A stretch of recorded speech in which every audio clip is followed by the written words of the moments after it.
What's up, A to Z Sports Live on a Thursday? This is gonna be an interesting conversation because I texted Ryan yesterday. Hey, what are we talking about tomorrow? And he's like, Hey, I got this idea. How about we do blah, blah, blah, blah, blah. And then I was like, all right, you're gonna have to explain that. We'll talk through it. No, I do have a good understanding of the topic today. Titans players most likely to outperform the team's expectation of them in 2025. So I think it's very specific to the type of conversation we're having.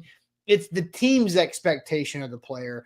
How much do they invest in the player, whether it be draft capital, salary, free agent contract, whatever that looks like. But what Titans player is most likely to outperform the team's expectation? We have several examples from the past of Titans history. Ryan, you've got some examples of Mike Borgonzi's past of Chiefs who fit this category. And then we'll talk about guys on this team that we think best fit the examples here of players who are likely to outperform their current contract or draft situation. And then we'll talk about the opposite, who is likely to fall short of the team's expectation of them based on what was spent on them in the offseason, what their draft status was. That is going to be a little bit different too, because several players, including one that I'm guessing will be popular from the chat, was drafted by 2 GMs ago. Ryan, this is going to be a fun one. Then we've got sports trivia. Easton and I smoked sports trivia yesterday all across the board. So we'll see how we do today. But welcome in. Let's get this Thursday going here. Yeah, man, excited for it. You guys are going to get a glimpse into the wonderful mind of Ryan Roberts today and the obsessive nature I have over roster construction. So we're going to get deep into the weeds here today on the show. Before we get going, though, if you could please share the show. If you're watching live on Facebook, you can hit that share button that is in the bottom right-hand corner of your screen. Get it out on your feed. If you're watching live on YouTube, take that YouTube link. You can send it to everyone. You can send it to your enemies. You can send it to your friends. You can send it to your favorite Titans fans, group chats, whatever you want.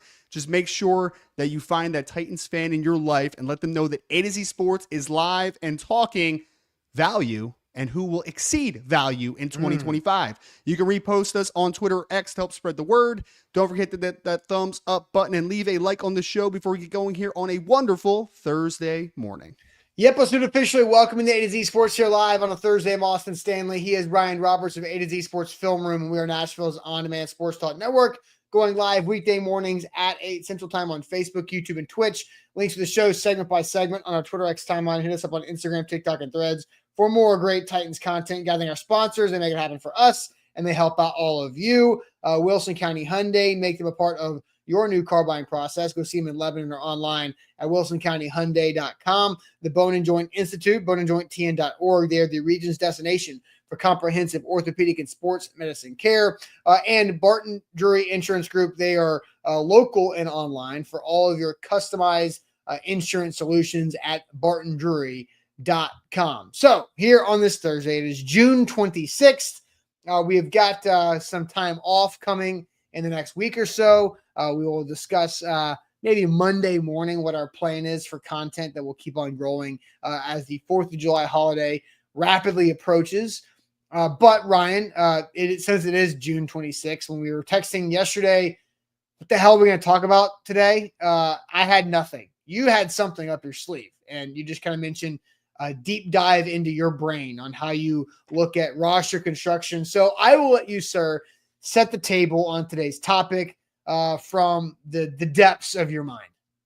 Well, so on our last show, this idea came from a conversation point that we had on the last show. So the last show, we talked about how teams build rosters, because we kind of did a deep glance of that power ranking where Tennessee was ranked at 26, a couple teams in front of them, a couple teams behind them. That was on the Mike Florio power ranking going into training camp. Right. And I remember talking about this, Austin, about how some teams build very differently ideologically. Like some teams are heavy draft teams. Some teams like the free agency route a little bit more. It also works in college football as well. When you talk about recruiting versus transfer portal, like those are kind of the same types of conversations. Do you invest in the more proven veteran, or do you build through youth and development? Mm-hmm. Like that is a very interesting conversation to me personally. So when I was looking at this roster, I went on to Spot Track, went on to Over the Cap, wanted to take a look at what the Titans were investing in certain players in 2025. So this can come from two vantage points, this conversation. One, where my roots are from, the NFL draft space. If a player is drafted, let's say in the 5th round, and they somehow become a key role player or even a spot starter in a year, they achieved higher than their value because you did not draft a kid in the 5th round to start for you as a rookie. You did not do it. That does not happen. Right. When you draft a player, you're drafting them for their perceived value right then and there. So a player drafted could overdo their value or perception of what their value is set by these teams. On the other side, the free agency side, if I invest a heavy contract into a player and they don't play well, you didn't live up to the value that I put on you. And on the other side, if I put pennies into you and I'm not expecting you, maybe you're a bottom of the roster guy, and by the middle of the season, you are a key rotational piece or a starter for me, you are more valuable than what I initially put on you. So we're talking about guys that are higher, end up being more important players concerning what their initial value was set at. So from a monetary perspective, from a draft slot perspective, who overdoes what we perceive to be their value today? Right. And so when we were texting about this, I was like, okay, I think I get it. I think I understand. So I threw a couple players out there of the Titans past to see if I was picking up what you were putting down. And I thought immediately what came to my mind was a couple former 3rd round draft picks for the Titans, Kevin Byard and Jarrell Casey. 3rd round pick. So it's not 4th or 5th round or day 3, but a 3rd round pick, 2 of these guys who became team captains, team leaders, and massive second contract guys. Jarrell Casey signed a $60 million second contract with the Titans. I believe that he signed that deal in like 2016. It might have been. And then Kevin Byard reset the safety market. It was the highest paid safety at the time of that contract that came out after his rookie contract was close to expiring. So those 2 guys meet that because nobody was expecting them as 3rd round picks to be team leaders or faces of those defenses and of the franchise to set the tone for those teams. Exactly. Yeah. And then for the Mike Borgonzi side of things, because Mike Borgonzi is such an interesting conversation because we've gotten an early glimpse into roster construction, but there's still a lot more that's going to come out over the next couple of years as far as how he values drafting versus free agency, where he finds value. But when you talk about a couple of the values, and these are more specific to draft slots conversations, one is an easy one because I know that a lot of Titans fans are also Tennessee Volunteer fans. Trey Smith was once a 6th round NFL draft pick because of the blood clot issues that he had recurring in his lungs. So he fell to the 6th round, but since then he has been very healthy and is playing on a franchise tag this year, but he is one of now the best guards in the NFL. But for a couple years, you had him on a rookie 6th round deal, right? So like that value, 6th round value into a player that ends up being an all-pro guard. That is the value we're talking about. You also had Isaiah Pacheco, who was a 7th round pick a couple years ago out of Rutgers. When Pacheco is healthy, very good running back. One of the better just early down runners in the NFL. You got him in the 7th round. You're paying him pennies in 2025 still. I think it's barely over $1 million you're investing into Isaiah Pacheco, your starting running back. And then the last one I want to mention was Jaden Hicks, who was actually in the 2024 NFL draft, the safety out of Washington State. He played so well in limited opportunities as a 3rd round pick in 2024 that he made Justin Reed expendable this offseason, who is a good NFL safety. But they were basically like, okay, well, Justin, we think we're good here. We don't want to pay you higher than what your market is. We're going to go with the younger guys.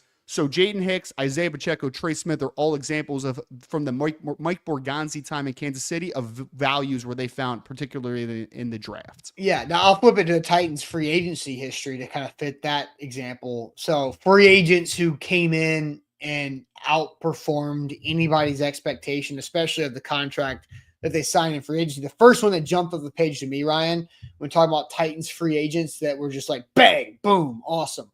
Probably the best free agent the Titans have ever signed, Delanie Walker. Delanie Walker was an absolute stud for the Titans in 6 seasons. The last couple of years of those, he had the ankle break and surgery that really cost him the tail end of his career. But Delanie Walker's contract, when he came over from the San Francisco 49ers, like mind you, he played a lot of years in San Francisco. Did not make a lot of money in San Francisco because he was a backup fullback / tight end / kick return guy out of whatever small Missouri college he went to. So he signed a contract with the Titans in free agency. This is a free agent contract in 2013 for a total of 4 years, $17.5 million. That's less than 4.5 per year for Delanie Walker. And what Delanie Walker did during those 4 years of that deal was just ball. It's almost 600 yards that first year, then 890, then 1,000, then 800, then 800. Again, he ended up signing 2 contract extensions with the Titans before that ankle injury, really, ended that career too. So I thought Delanie Walker would be a good example of a free agent of the Titans past. Now, Bearded Kuhn brings up Logan Ryan. Logan Ryan was I thought, the perfect free agent transaction because he didn't get cut early. He didn't extend his contract. He just played his 3-year, $30 million contract. And at the end of the day, everybody was like, all right, best of luck elsewhere. And he was like, sounds good. And that was it.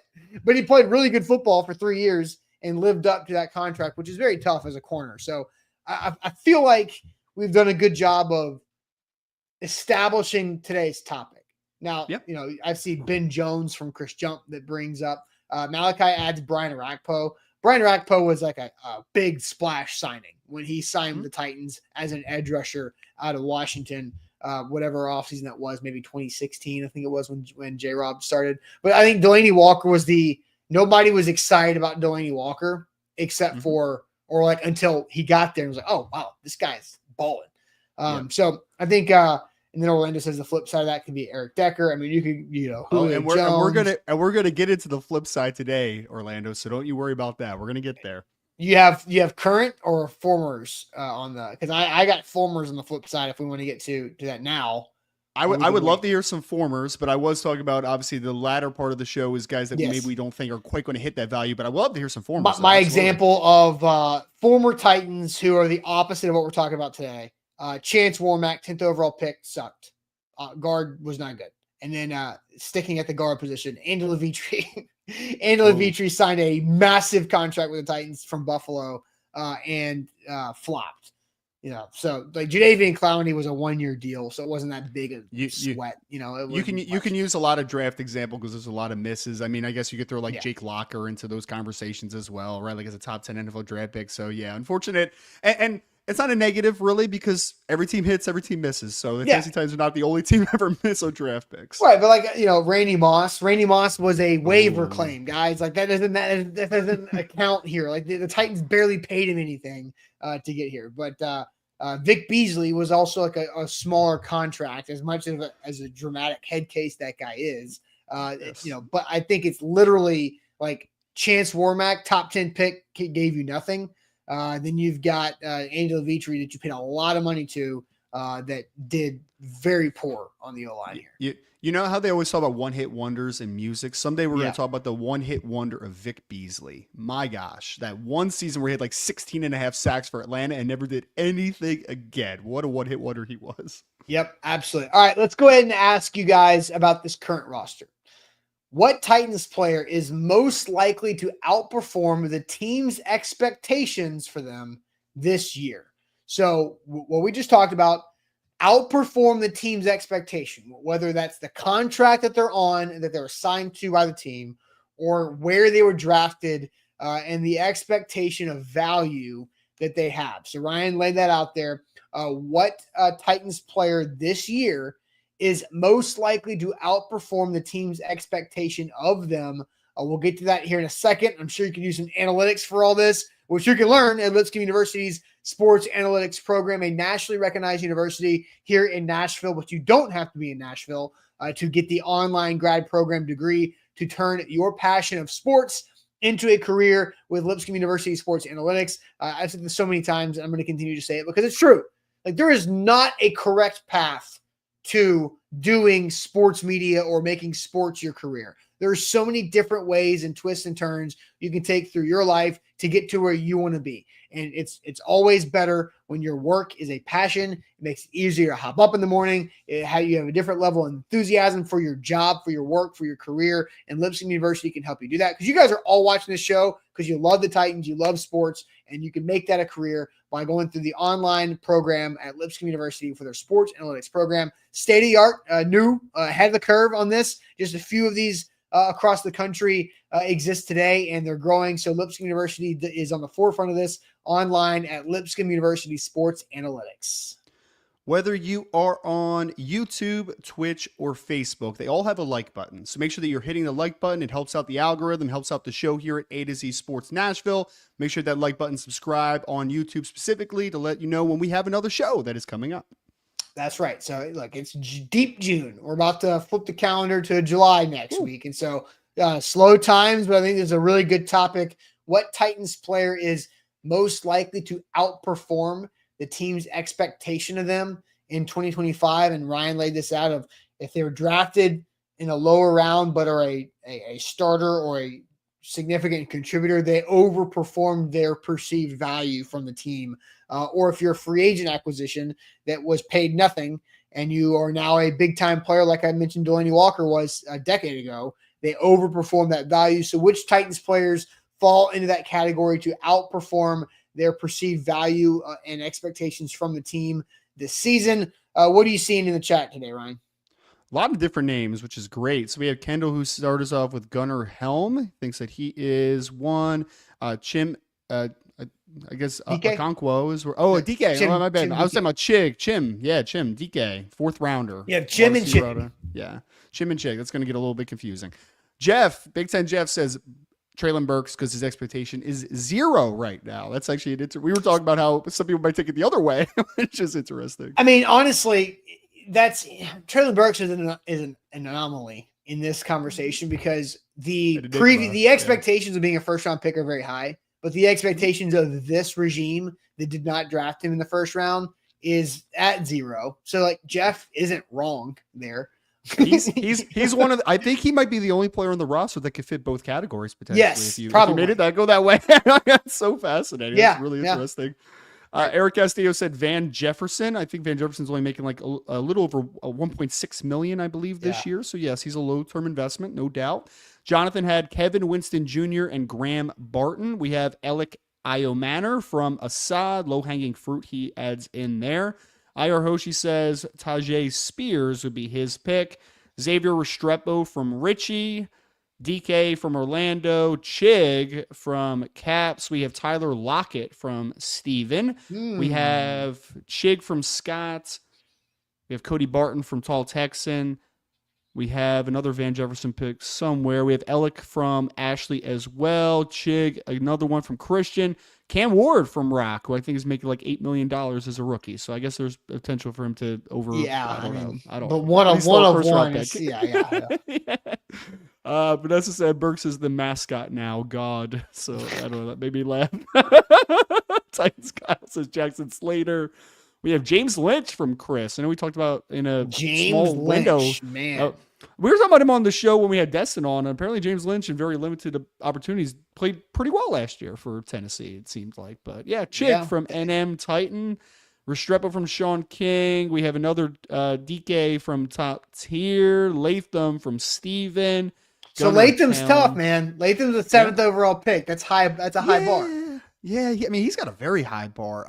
You know what's funny is I think an interesting one to kick off this conversation for me, Austin, is because someone took one of my answers was, I think, and Steven said it, I think Tyler Lockett is a really interesting one in this conversation, because do you know how much money, and this is more for the chat, because I think you looked at like the spot track and stuff. I have it pulled up. I have not looked at Tyler Lockett.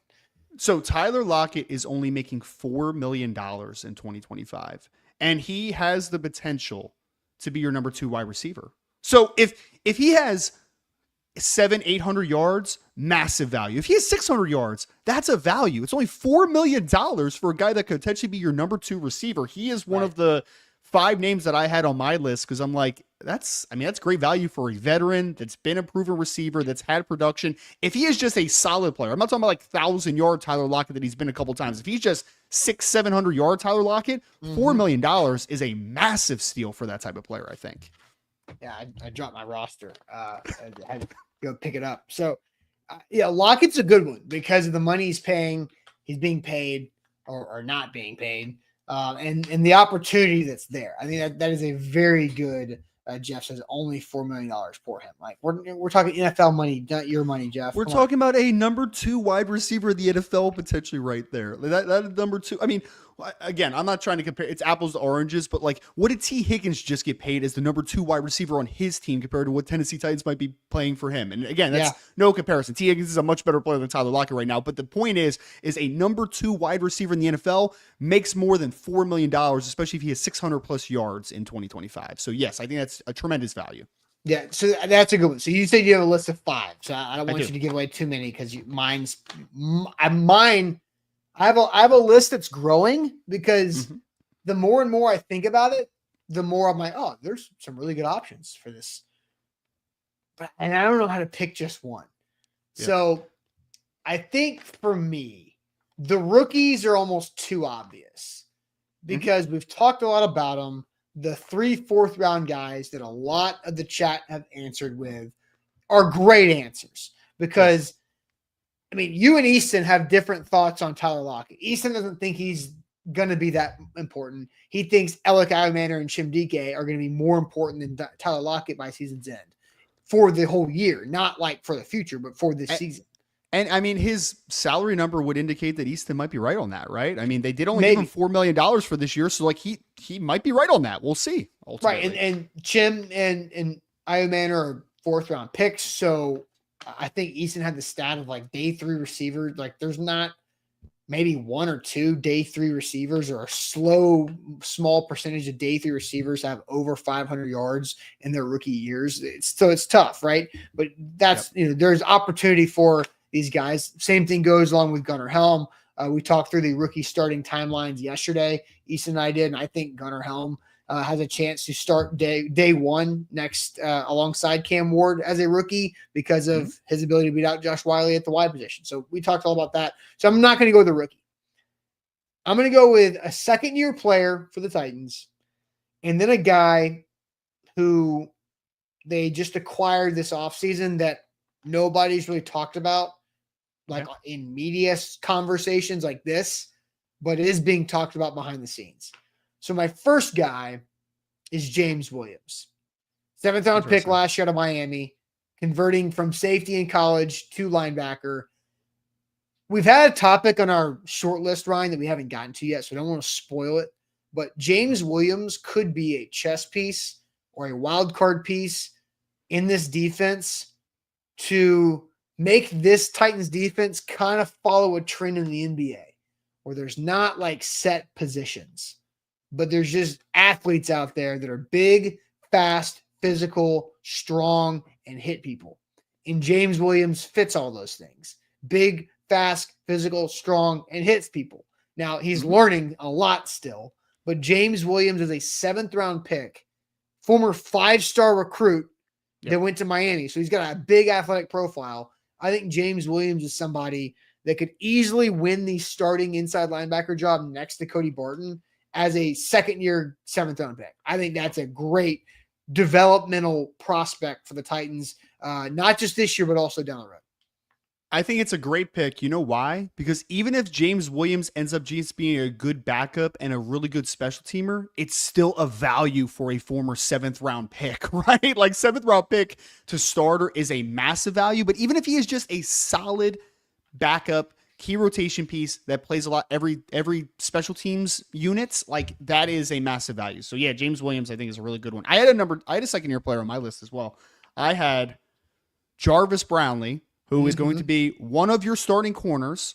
And if he is just as good as he was last year, where he was solid to good, right? Like somewhere in that barometer, you are paying a starting corner in the NFL a little over $1 million in 2025. Yeah. It was like 1.048 or something like that, $1 million in 2025. So yes, you might be overpaying, and we'll talk about L'Jarius Sneed maybe later. I don't know. We'll see if that conversation comes up. But you're paying 1 quarter a whole lot of money, but at least you're supplementing a potential loss there by paying another starting corner who might be a solid to good NFL player pennies at this point for a starting corner. I honestly, Jarvis Brownlee Jr. was not even on my radar for this, but he's Yeah. so maybe because he's almost too obvious, or that I already feel like he's exceeded his value. Therefore, he's moved himself into a different bucket of expectations, like That's fair. internally for me. So all right, so I don't think you're gonna have my next guy on your list of 5. So you've got 3 more. So you went through with Tyler Lockett and Jarvis Brownlee. Who are the other 3 guys on your list? Because you're not going to have my second guy. There's no way in hell. So technically, I could give you 8 options. I actually can we play that game? I want to play that game. We'll see how far we can go before you get my next. Okay. So technically, I only have 1 guy left because I did cheat and use 2 of the 4th round picks. So I had Gunnar Helm and I had Alec Iomanner both on the list. Again, if a 4th round wide receiver has 400 to 500 yards as a number 3 receiver, that is value as a rookie season. Like that is value. If Gunnar Helm is a really good number 2 tight end and has like 30 receptions in 2025, that is a tremendous value as a 4th round rookie tight end. So I think both of those guys are tremendous value plays. Another guy that is a rookie as well, this is a little bit of an interesting one that I feel like we don't talk about much. I think Jackson Slater as a 5th round pick could end up being a really good value because I think there's a world where he is your swing guy inside to play all 3 spots potentially. Like he could back up guard, he could back up center. If he is and someone talked about this, like there's a reality where Jackson Slater is eventually groomed to maybe being the Kevin Zeitler replacement down the line. Yeah. And if he is all those things, I think he is a potential huge value in the 5th round. Like a 5th round rookie offensive lineman, you're hoping that he can make the roster. Like if he can make the roster, that's great. But if he is a legit swing option as a rookie with some developmental upside, I think that Jackson Slater is a potential huge value for him. No, I think that's the plan for Slater. The plan is not for this year. The plan is for next year and beyond. But but to be quality backup with upside, learning from Zeitler to be the right guard of the future, 100% on that one. And you know, Steven says Jackson Slater would shine this year if anything happens to Zeitler or Cushenberry. Look, he still has to go from 5th round pick out of Sacramento State to the NFL. Like outshine this year is a putting a lot on his shoulders, but I do think he is a promising offensive lineman prospect from day 3. All right, you want to keep on guessing names until you don't get the person. So how many names have you listed already? So like so 5. I have 5, and then the ones that you've said so far. So we have what, like 7 in the bag or something like that. Yeah. You just want to keep on going. Sure. All right. So I'm guessing your guy now. All right. You're gonna guess my guy. Daryl Baker. I did give a hint earlier, but you probably did you? Yeah, because it was so quick. Oh no! When I previewed that I had 2. One was a 2nd-year guy, and one was blank. But it probably is such a in passing comment that you probably didn't register it. I might mute this and go on YouTube real quick and rewind. I don't know. Daryl Baker is gonna be my first one. Not Daryl Baker, but I think he fits this one for sure. He's only making like a little over $1 million as your potential, key rotational player at the quarterback spot.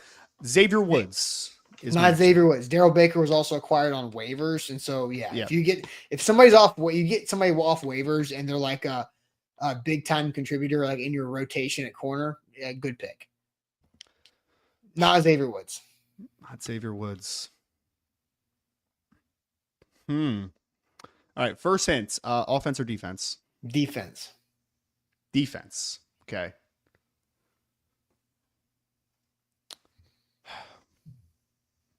So it's not going to be somebody obvious. I almost said obvious 2 times in 3 words. We're not going to do that. Sebastian Joseph Day? No, because they just re-signed him. He's going to be like you're going to get what you paid for type of guy in a positive way. Okay. Not a rookie either. I'm trying to think. Is there anybody in that edge room that could be perceived as overplaying? Overplaying guess who? Think about that edge room. Nah, I don't think there's anybody in that edge room worth talking about. Is there? I don't think so. No, not. It's also not a draft pick. So, it's also not a draft pick. Defensive, not a draft pick, and not a rookie. Defensive, not a draft pick, and not a rookie. Okay. I can do this. You're, I can do this. You're not going to do this. Like there is no way in hell you're getting this. How oblivious could this person be? This can't be this super oblivious. Oh my gosh, I don't like this. Someone said it in the chat, but I'm going to go with it. Alex Orgy.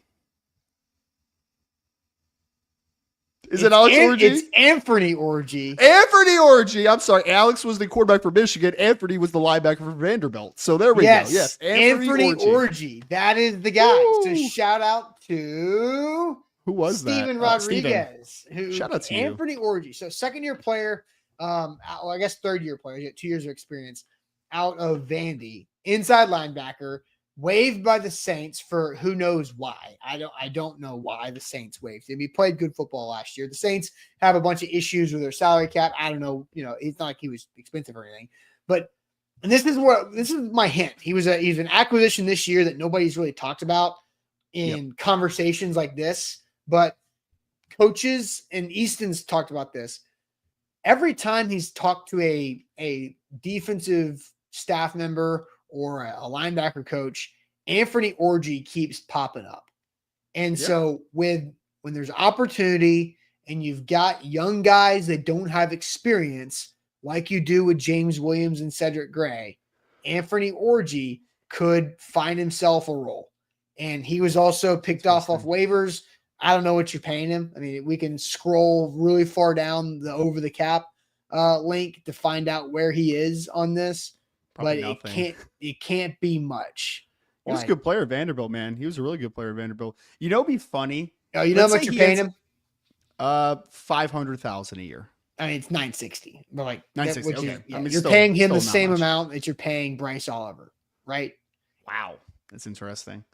What's funny is so one of the big reclamation projects in the NFL last year was also a former New Orleans Saint when Zach Bond went from the Saints to the Philadelphia Eagles and ended up being an all-pro. Now, I'm not saying that Anthony Orgy is going to end up being an all-pro, but it would be kind of funny if like back-to-back years, the Saints let a talented linebacker walk who ended up being a better player on the next team than previously with the Saints. It'd be kind of funny. Didn't he win like an award? Zach Bond? He was all pro this year, man. I feel like there was all pro. Was he a Defensive Player of the Year candidate? Maybe he was a finalist. He may have been. He may have been. I know he was he was like the Big Ten Defensive Player of the Year when he was at Wisconsin as like a pass rusher and everything. But I mean, it would just be kind of funny because the Saints have played pretty good defense under previous regime with Dennis Allen. Because Dennis Allen's a good defensive mind. He's just a horrible head coach. And I don't understand why he keeps getting head coaching jobs. Like it's just bizarre. But it would be kind of funny if Anthony Orgy left and also became a better player than where he was consistently with the Saints, kind of like Bond did last year. Yeah, he played in 16 games last year. He didn't do much. I mean, he had 16 solo tackles and 14 assisted, 2 for loss. I mean, but he's going into year 2 out of Vandy, and I think he has an opportunity. He's played a lot more football than Cedric Gray or James Williams, and so I think Anthony Orgy, somebody who's making less than $1 million this year, could make the team and be just a massive value. You're talking about a potential starter making less than $1 million. Can I tell you the jump that Zach Bond made from the Saints to the Eagles in his first year? So his last year in New Orleans, how many tackles do you think he had in 17 games with the Saints? He started 6 games, by the way. He started 6 games. So it's not like he didn't play at all. Yeah, maybe 50. He had 30 tackles his last year with the Saints. The very next year with the Eagles, in one less game, by the way, only played in 16 games last year, but 16 starts, he had 151 total tackles. So he went from 30 to 151 in one season, man. Right. Absolutely bananas. Anthony Orgy had 30 tackles exactly with the Saints last year. Oh, it's a side. Take right now your Anthony Orgy Defensive Player of the Year future. Just do it right now. Don't even think about it. Right. Yeah. So Malachi says, so wait, I picked 2 linebackers. Yeah, I did pick 2 linebackers because that's where the opportunity is. And it's a battle. I could have easily just been like, yeah, Alec, or yeah, Chim, or agreed with some of the really good answers you guys had. I tried to go off the board on purpose because there has been no reason for us to talk about Anthony Orgy, but he's making people talk about him inside the Titans building. Yep. So I think it's I think there's an opportunity there for James Williams and Anthony Orji to make and carve out a role on this team where there was a 7th-round pick and $960,000 invested in those two guys. So I think that's a big opportunity. Daniel Caribbean, Orji for 160 tackles this year. Write it in pen. This is happening. I am talking this into existence the rest of the offseason now. Oh, well, best of luck. Okay. So let's flip it around. Yep. What Titans player do we think is most likely to fall short of the team's expectations? So I think there's a couple obvious ones on this, but which Titans players are most likely to fall short of the team's expectations? The Bone and Joint Institute is where you can turn for any injuries that pop up in life. They're a massive inconvenience when you're an adult and you get hurt. Nobody wants to deal with that. We don't have time. It takes away from our family life, our job, our social life, anything. You get out of bed and you're older because you're a grown person with responsibilities and you have an injury. That sucks. So get it taken care of. The Bone and Joint Institute in Franklin, Tennessee, off Highway 96 and I-65, right next door to Williams Medical Center. And you can book an appointment. It's a very easy appointment to book. And they've got great doctors. We interviewed one, Ethan and I did, about Achilles injuries. Dr. Jeff Watson, foot and ankle specialist at the Bone and Joint Institute earlier this week. Go check out that video if you have not already on our YouTube and on Facebook. Online, boneandjointtn.org. Make sure 5-star Google reviews. Don't do it right now, but when you're done with the show, go on Google, search A to Z Sports. You can leave a 5-star Google review. If there's any constructive criticism, we will take it. Trust me. If there's something you want us to do in the show differently, if there's any feedback you want to put there, that's totally fine. But always make sure it is attached to a 5-star Google review. All right. Players to fall short of the team's expectations, meaning there was either a lot of money invested into this player or a high draft capital invested in this player, and they are not living up to what that value is. Ryan, what are you seeing from the chat?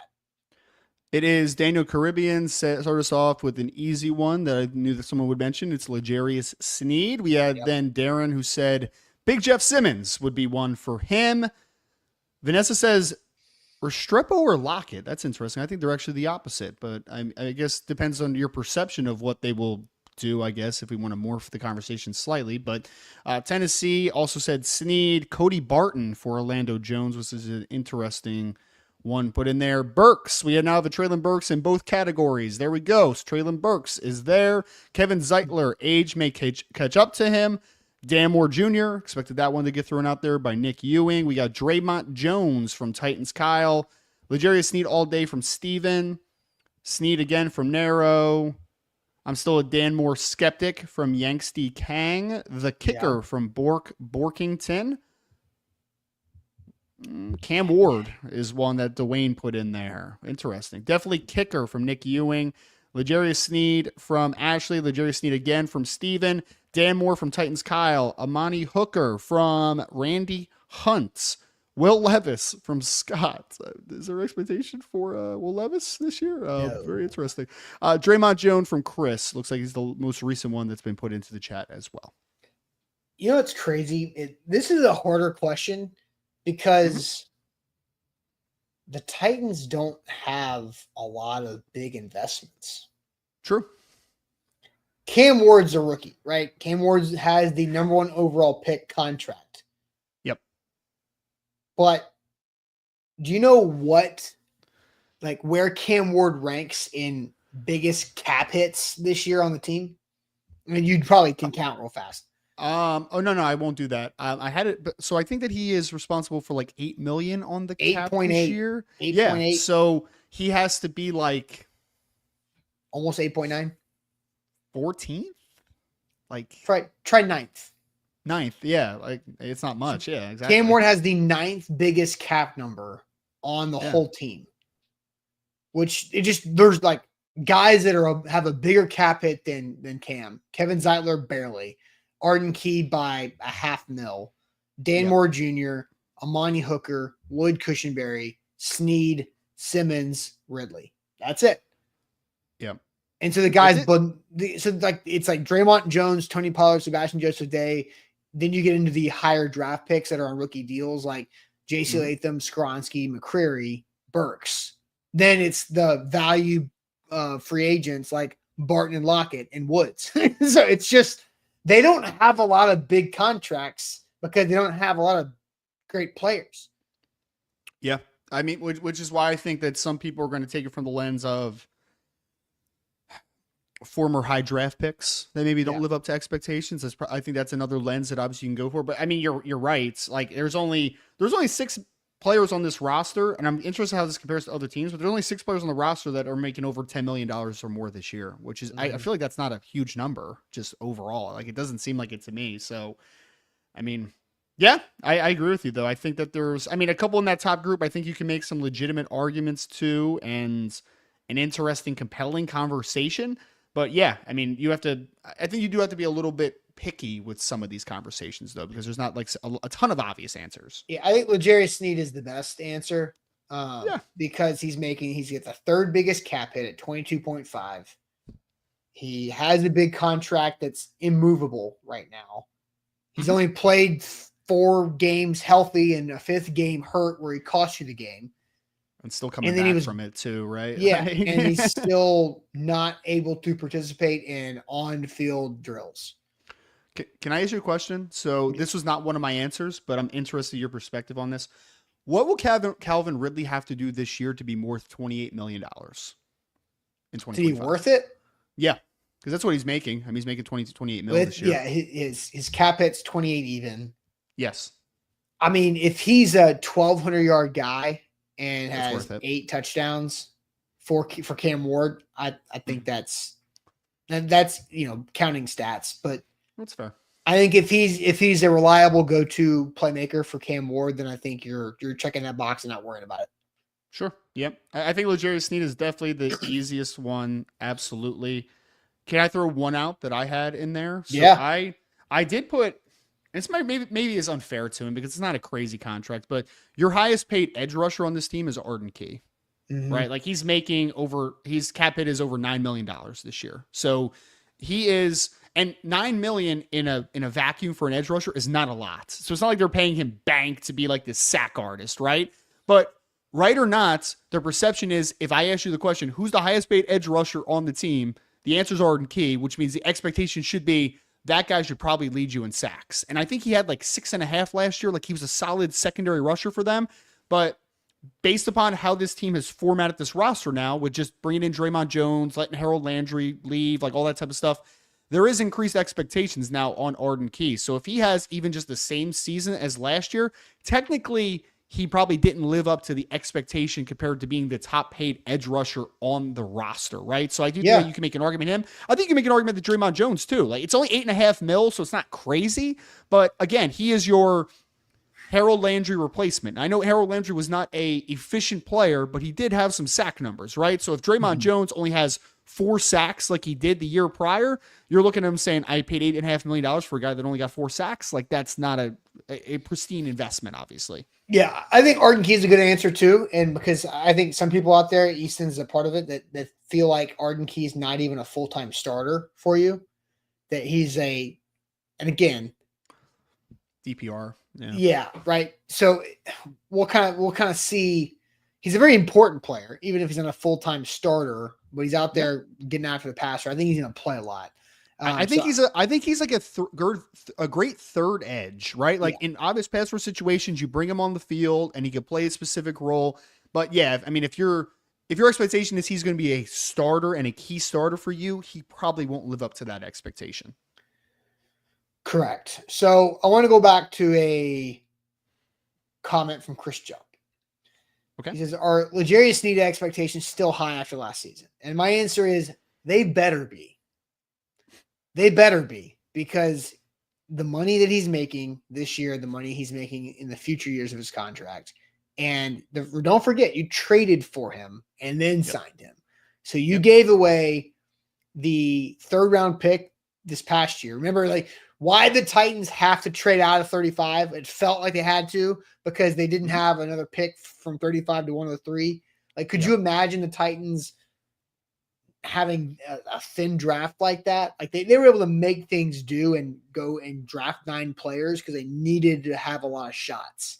Right. And so Sneed is the reason why they had to trade out of 35, where there's a lot of guys on the board that we probably liked. at 35 that you could have gotten. You get dropped back to 52 to get Femi, and then you get Winston Jr. in the 80s because of that trade back. But you had the trade back because you didn't have your third because of Snead. So yeah, your expectations better be high for L'Jarius Snead. And he's 22 and he's 22 and a half on the books, right? So like money wise, perception wise, trade capital wise, like, yeah, obviously there's a lot invested into that player. 100%. Yeah. And Dwayne asks, is Snead healthy? I mean, no, like he's not going to be ever 100% because he's got the chronic knee issue. And now he's got this quad situation that kept him out last year that he's still working back from.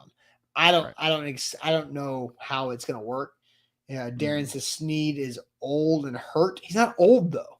He's not old. Yeah. What's he like? 28? Maybe 27, 28. Yeah. I don't think he's old at all. He's not old. He just has a bad knee. Man, Chris, if 28 years old is old, then we are in some trouble, my friend, by the way, if that's old. Yeah. Yeah, for sure. Borgonzi was the one to trade him away. Wonder what he thought when they traded him. I mean, if you could get some truth serum to Mike Borgonzi about what he thought moving off of Snead a year ago and then having to reacquire him with a new job, pretty interesting. That is fascinating. That could be a really fun conversation, like in the far future where Mike Borgonzi doesn't have any conversation with Tennessee anymore, where it's just like, hey, what was your thoughts on L'Jarius Snead when you traded him and getting back with him afterwards? Very interesting. Yeah. 28's old in the NFL. No, it's not. It used to be. It's not anymore. You don't even hit your athletic prime until like 29, 30. So like, yeah, 28 is not old at all. 28's prime. When did 28 become young? Dude. 28 is literally before your athletic prime. So yeah, 28 is not old. You're in your, you should be playing your best football between like 27, 28, 29. Mm-hmm. Yeah. When talking anybody, it's like 28 is not old for any position. Like for any position, 28 is not old. When you get on the other side of 30, like absolutely, like that's when it starts happening. But no, 28 is not old by any. If you do it right, I mean, you could be unhealthy and reckless and be wrecked at 28, but that's not how these pro athletes are taking care of their bodies because that's their ticket. So, any other options for this not living up to it conversation? Because I kind of feel like Key's the option, Snead's the option. I guess you could throw Danmore Jr. in there because the big contract and playing average left tackle, is it worth the money that they're paying him? Sure.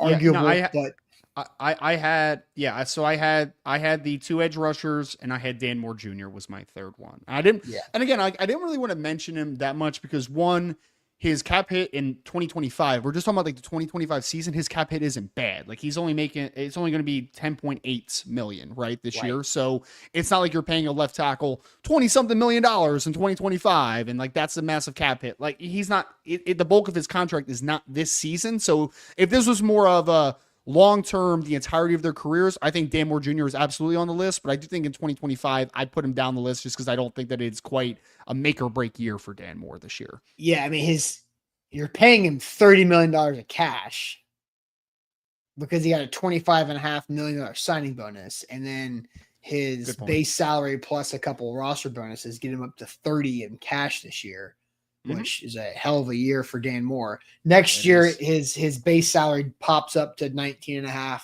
and then 15 to wrap up the contract. So, I just noticed on Spot Track too. It actually tells you their age next to their name. I did not see that before, but yeah. So I know who everybody is right now. That probably would have been helpful for our.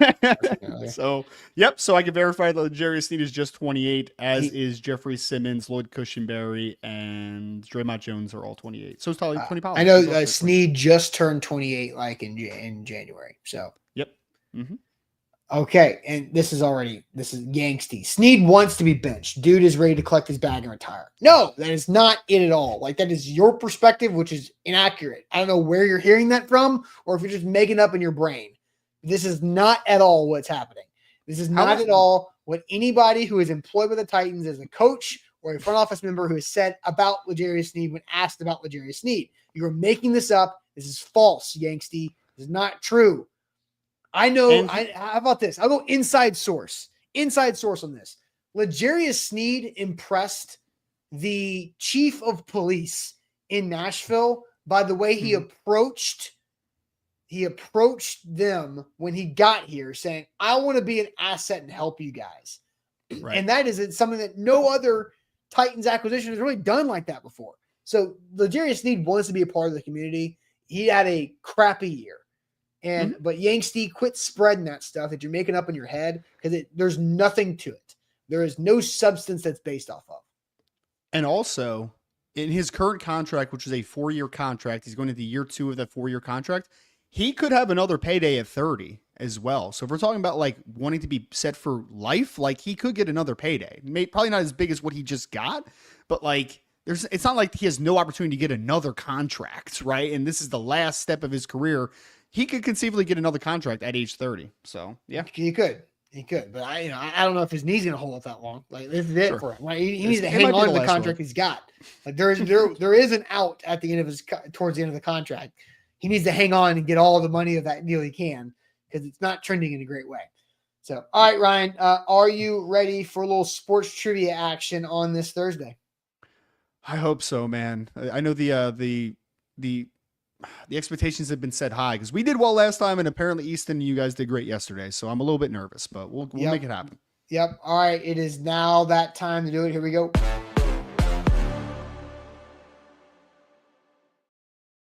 Shout out to Wilson County Hyundai. WilsonCountyHyundai.com is where to go make them a part of your new car buying process and experience. They will help you out. Payne Bone does an incredible job of making it a comfortable process for you online at WilsonCountyHyundai.com. So, Ryan, do you have the graphic ready? Because I have the shared screen situation ready. I'm ready to roll. All right, let's do it. Here we go. Let's see if we can hit this one well. Are we sharing yet? I feel like my share screen is so delayed. Okay. There we go. All right, we got it. Okay. So Orlando, over unders 3 flat. No, dude, that's not a fair number at all. Orlando. What did we do last time? Like 320? We did like 320 last time, right? Yeah, but he said 4.5 has been the over under, and we've gotten like 2 or 3 in a row. This is 3 flat is way too low. Like you're overcorrecting. Yes. A minute and a half. You're cutting it down from 4.5 to 3. That's crazy. Hey man, he set the market though. I'm taking the over, Orlando. I'm putting $100 on it. Okay, I'm going to sabotage us now. No, set it at like 4. Give us 4. No, actually, no. I'm a competitive person, so 345. At least give us 345. Come on. Excuse me. Okay. All right. Let me see. All right, you ready to go? Let's do it. All right, NFL. Arian Foster took the final snap of his NFL career with this AFC team in 2016. Dolphins. Ooh, good. My dad's a Dolphins fan, and he was so mad at that. So, yeah. Geography. Sofia is the capital of what European country? I used to be a teacher. It is Bulgaria, I believe. Really? I believe so. Trusted former teacher, man. Okay. Woo! I know what you taught. Helen Hunt won multiple lead actress Emmys for her role in this NBC sitcom from 92 to 99. This is not going to be my strong point here. NBC sitcom. Yep. Helen Hunt fans in the chats. I don't know who Helen Hunt is. She's the girl from Twister. That doesn't help me. Okay, well, bad about you, someone said. Bad about you. We got a couple of them now. Yep, me neither. All right, movies. A Family of Vampires was the focus of this 2012 horror comedy starring Johnny Depp, Helena Bonham Carter, and Chloe Grace Moritz. I don't know who the other 2 names are after Johnny Depp or what this movie is. Chloe Grace Moritz is related to my wife somehow. But I still don't know the answer to this one. You haven't even seen your like she's a very distant like second cousin or something. I have no idea. Dark Shadows is in the chat. Let's go with it. All right. Music rolling on. This rapper was known for songs in the 90s and 2000s like Back That Ass Up, Slow Motion, and Nola Clap. Is it Chingy? Juvenile? Juvenile. Right? I think that's right. Maybe. Yes. Yeah. Yes. Juvenile. Okay, let's go. Typically in red packaging with its name in white letters, this branded cheese products focus on the slogan, I promise you can taste. Package of cheese, red, white letters. I feel like I know this one actually, but it's not coming to me yet. Oh, sorry. Man. What's a package of cheese? We're still getting a lot of juvenile answers. Someone said Sargento. That's Sargento? No. Oh, someone said Laughing Cow. No, someone said Sargento again. Sargento? Why are my contacts popping up? That's really weird. Okay. Golf. Sargento. This American golfer edged out Ricky Fowler and Jordan Spieth in 2018 to win the Masters. 2018 American Masters winner. American Masters winner 2018.